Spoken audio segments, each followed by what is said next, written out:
జీవిని అరెస్ట్ చేయబోతున్నారట, మరి ఏమంటారు మీరు, కరెక్టేనా అది? ఆర్జీవి గారు మామూలుగా ఇప్పుడు సోషల్ మీడియాలో తప్పుగా ఎవరెవరు మాట్లాడారో అదే టీడీపీ వాళ్ళ మీద మొత్తం వాళ్ళు చర్యలు తీసుకుంటున్నారు. ఒక్కొక్కరిని శ్రీరెడ్డి గారిని ఒక్కొక్కరిని హెచ్చరిస్తున్నారు. శ్రీరెడ్డి గారు అయితే పవన్ కళ్యాణ్ గారికి ఏకంగా లేఖే రాశారు. ఇప్పుడు రాంగోపాల్ వర్మ గారు కూడా ఎక్కడైనా సినిమా పరంగా వాళ్ళ హెల్ప్తో ముందుకు పవన్ కళ్యాణ్ గారితో రాజీకి వెళ్తున్నారేమో అనిపిస్తుంది. ఎందుకంటే ఆయన 2 days నుండి లేరు అంటున్నారు. న్యూస్లో కూడా నిన్న మామూలుగా యూట్యూబే అనుకున్నా, నిన్న ఈటీవీ, మా టీవీ, TV9 అన్ని న్యూస్ ఛానల్లో వర్మ గారి గురించే చూపించారు. పరారీలో ఉన్నారు. నా చిన్న సలహా ఏంటంటే, ఒక గొప్ప డైరెక్టర్, టాలెంట్ ఉన్న డైరెక్టర్ ఈ పొలిటికల్లో పడకుండా తన టాలెంట్ని ఇంకో రాబోయే దర్శకులకి చూపిస్తే చాలా అనుకుంటున్నాను నేను. ఎందుకంటే పొలిటికల్ అన్ని మనకెందుకు వర్మ గారు. ఇప్పుడు చంద్రబాబు నాయుడు, పవన్ కళ్యాణ్ గారు అసలు విసిపెట్టరు. ఎందుకంటే వాళ్ళ క్యారెక్టర్స్ ఏదైనా సినిమాలో కల్పితం అని చెప్పి పేర్లు. ఇంకొకటి అందరూ అదే చెప్తున్నారు, కానీ వివేకం అనే మూవీ కూడా వాళ్ళు కూడా తీశారు. అవును, జగన్ కూడా చూపించారు, వాళ్ళని కూడా అరెస్ట్ చేయాలి. అదే జగన్ కూడా నిన్న చెప్పారు. జగన్ గారు కూడా నిన్న చెప్పారు వివేకం సినిమా ఎవరు. కానీ వివేకం సినిమా కూడా మన సెన్సార్ అయ్యే వచ్చింది. దాంట్లో వాళ్ళు పేర్లు వాడలేదు. ఇక్కడ ఏంటంటే డైరెక్ట్ పవన్ కళ్యాణ్ గారు, డైరెక్ట్ చంద్రబాబు నాయుడు గారు పేర్లు వాడారు వర్మ గారు వ్యూహంలో. అందుకే వాళ్ళు కోర్టు ద్వారా నోటీస్ ఇచ్చారు. కానీ నిజంగా చెప్పాలంటే వర్మ గారు కూడా మంచి డైరెక్టరు. మనకు ఆయన జస్ట్ పవన్ కళ్యాణ్ గారితో క్షమాపణలు అవన్నీ చెప్పేసి అటువంటి టాలెంట్ డైరెక్టరు మనకు ఇంకా ముందు మంచి సినిమాలు అందించాలని నా సలహా భయ్య. అంటున్నారు వాళ్ళ లాయర్ కూడా నిన్న మాట్లాడినారు కదా, మాకు ఎక్కడ పారిపోలేదు, షూటింగ్లో ఉన్నారు ఏదో. అదే ట్విట్టర్ Xలో కూడా ఆయన ఫొటోస్ వచ్చాయని నిన్న ఈటీవీ న్యూస్లోనే విన్నా నేను. దీన్ని బట్టి వర్మ గారు రాజీకి ఎవరినెవరినో పెడుతున్నారేమో అనిపిస్తుంది నాకు. మేబీ ఆయన అరెస్ట్ చేయకపోయినా కొంచెం వార్నింగ్ ఇచ్చి వదులుతారేమో అనుకుంటున్నాను. ఈ విషయంపై వర్మ గారికి ప్లస్ ఏపీ గవర్నమెంట్కి మీరేం చెప్పదలుచుకున్నారు? నా పరంగా ఏంటంటే ఏపీ గవర్నమెంట్ ఒక వాళ్ళ మీద కక్ష తీసుకునే కాదు, ఎక్కువ మన రీల్స్ చేస్తున్న లేడీస్ మీద వాళ్ళు ఏదో వాళ్ళ టాలెంట్ని చూపిస్తూ చేస్తున్నారు. కింద అయితే ఘోరంగా కామెంట్స్ పెడుతున్నారు. వాళ్ళ మీద ఇంకా చర్యలు తీసుకుంటే మంచిది గవర్నమెంట్, తెలంగాణ కానీ ఏపీ కానీ నా అభిప్రాయం భయ్య. నాకు ఆర్జీవి గారు అరెస్ట్ అవ్వడం నాకు చాలా హ్యాపీగా ఉంది. ఎందుకంటే ఆర్జీవి గారు గతంలో తీసిన సినిమాలన్నీ ఎంతసేపు నెగిటివ్గా ఒక మనుషుల్ని తక్కువ చేసి, పైగా పవన్ కళ్యాణ్ కానీ ఇంకా సీఎం చంద్రబాబు నాయుడు గారు కానీ అందరినీ అతను దాదాపు చాలా వరకు రాజకీయాల్లో కానీ సినిమాల్లో కానీ అందరినీ అట్లా ఎందుకు లేని చెప్పాలి. ఎందుకంటే వ్యక్తిగతంగా అతను అలా తక్కువ చేసి తీయడం, పైగా ఏంటంటే అతనికి మైండ్ కూడా చిప్పు దొబ్బినట్టు.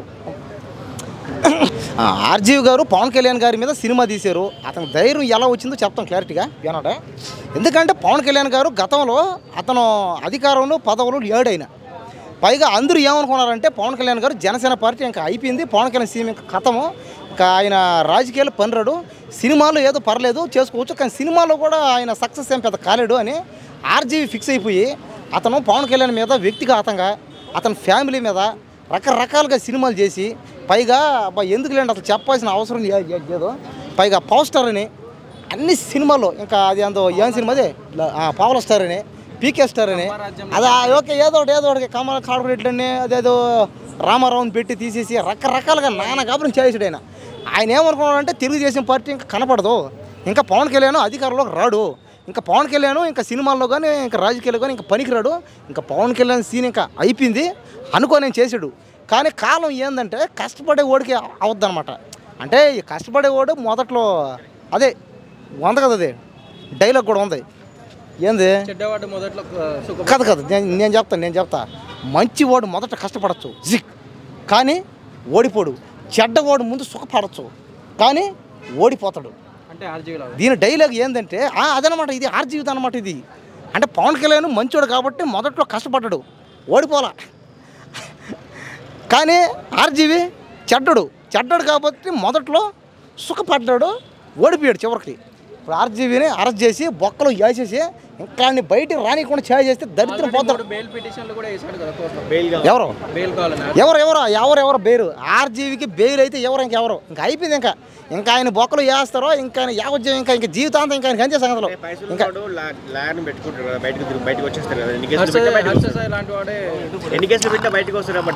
అంటే హర్షసాయిద్ అంటే వేరు, ఇది ఆర్జీవిదే కదా. అతను వాళ్ళు పెద్ద పెద్ద అధికారులు అన్నారు.